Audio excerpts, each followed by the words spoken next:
Love, peace, and light. Christina Ariel here.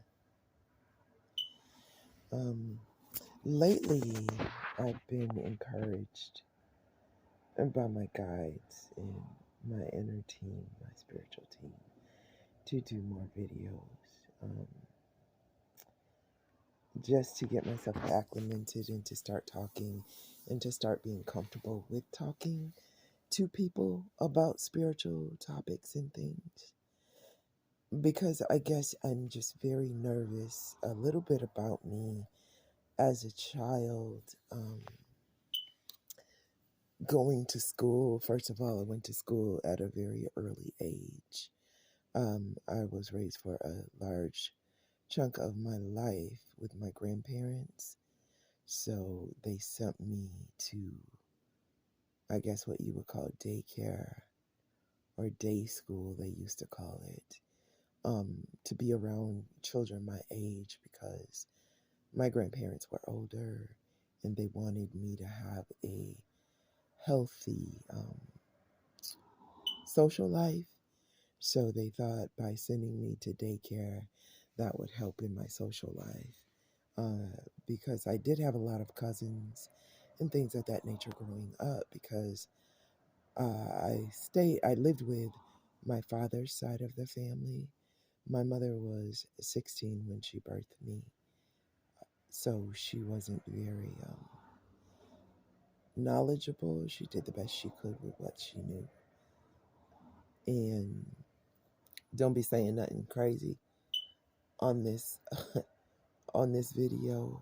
Don't leave any crazy messages because my father didn't know her age. She lied to him and told him she was 21 is the way I get the story from her oldest sisters. So there are a lot of things around my birth that happened because my mother wasn't forthcoming with the truth. Now, I'm not ostracizing her. She was on her journey and she implemented her journey as she saw fit. She's allowed to do that, apparently. It's a journey and it's her journey. So I don't judge her anymore and you shouldn't either. Now, saying that, when my mother, not to say too much about her journey because that's her business to tell if she should like, but she was a highly spiritual being, her and my father were very spiritual at first. But we know we have choices. We all have choices to be exactly who we're supposed to be, our authentic self on our journeys, or not be authentic, just be like everyone else. What we hear in the spiritual community, or at least I call bots, to me it's painful to be a bot. It's annoying and it's boring. I don't like to talk to them very much. Not saying that I'm higher than them or anything. You'll see what some of you will come across this and you'll know what I mean.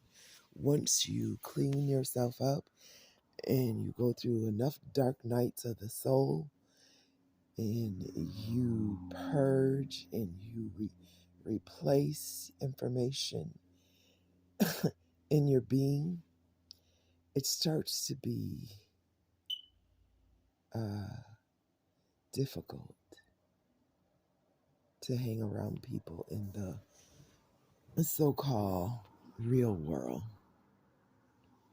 I'd rather be in the spiritual world and realm. Now we have to balance it because you don't want to be in one thing or the other too much.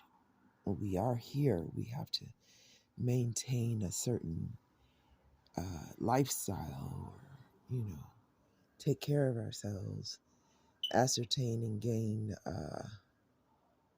monetary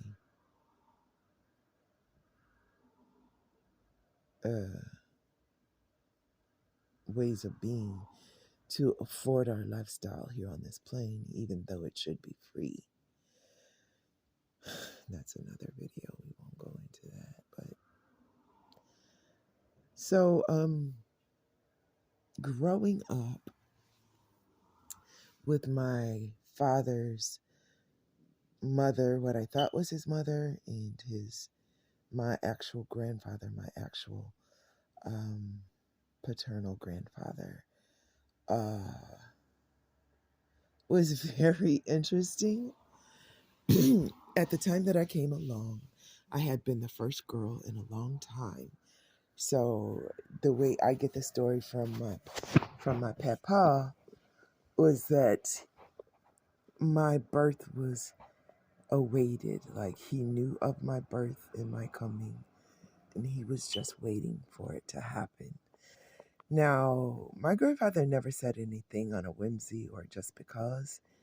Everything he did was methodical, and I never really saw him bewildered or baffled about anything because he had a vast knowledge of which to choose from or pick from or to pull from.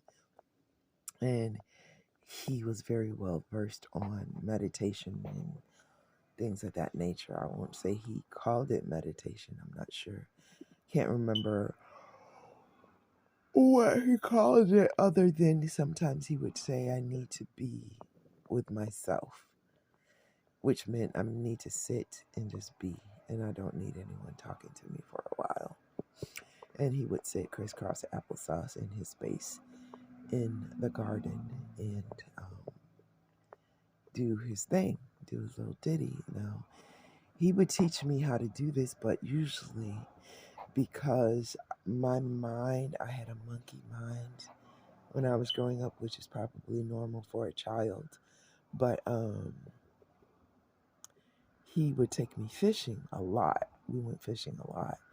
He would sit me in the boat and he'd say, crisscross applesauce. And I'd sit with my legs crossed and he'd tell me, close my eyes. And he'd say, what do you hear? I would tell him what I hear. And he'd say, no, that's outside your body. What do you hear inside your body? And he would talk in a monotone level like this. And I found it oddly soothing. And I would tell him what I thought on the inside of my body. And then he would take me through these exercises on what to do with that information. Now, I'm not going to go into exactly the rundown of what we did because I totally believe in people finding their own ways. So my way is not necessarily your way. It's just what my teacher at the time taught me, which my first teacher, other than the Most High, would have been my grandfather. So I trusted him more than I trusted anybody. And as a child, I would take people through these horrific tests because I didn't trust people, and I had things happen to me early on in life that kind of molded my mind and maybe my psyche a bit. So you weren't going to be friends with me unless I took you through these tests or these games that I played with people to vet them to see if they were worthy of being in my innermost sanctum, my innermost world. Because I had my ways of keeping people out, even at a very early age. In fact, that's what led my grandfather to do certain things with me because, in his words, he saw my mental capacity was higher than most of the other grandchildren. So he spent the most time with me, of course, because I lived with him and because he knew of my coming and